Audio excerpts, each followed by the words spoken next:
What's going on, guys? Wanted to make a little video. Not a full removal and installation on a power steering pump, but just a video showing like tips. And on this truck, I'm removing the power steering pump. Now, the hardest part about it, honestly, was getting this sucker off right here.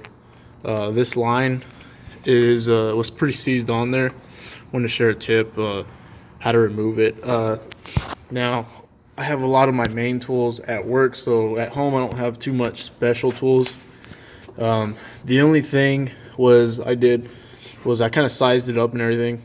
This is a 2007 6.0 and the power steering pump. This right here was a 10 millimeter. There's 3 bolts that are mounting bolts that hold the power steering pump on. Those are also 10 millimeter. So this is one. In the back, there's one. If you have your truck and you go underneath it, you'll feel it. There's one over there. And then there's also another one right here. So one right here, one back there. You can't see it, and then one right here. So you get that, move that off. These were pretty decent. You do have to have a deep socket. You do have to have a deep socket, 10 millimeter.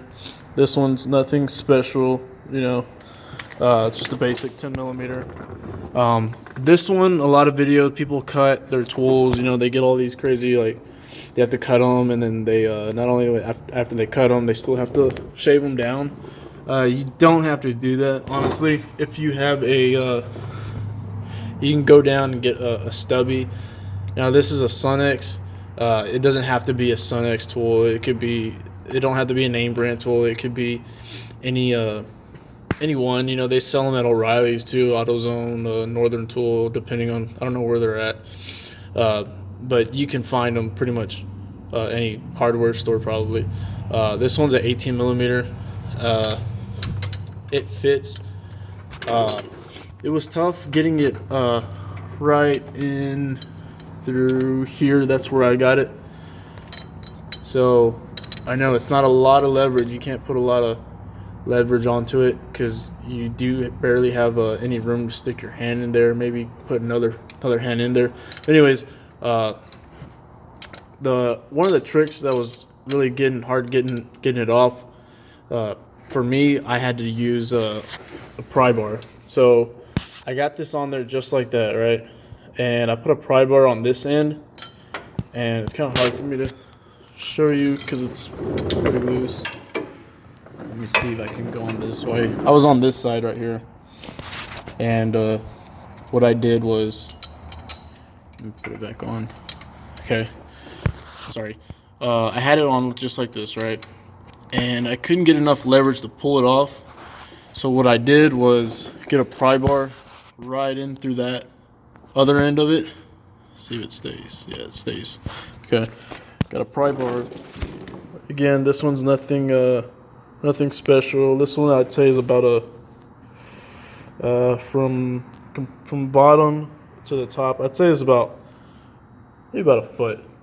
But anyways, it doesn't really matter because you have a lot of clearance because you're coming from underneath the truck.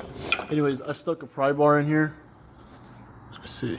Stuck it in just like that, and then on the oil pan, I pried against it.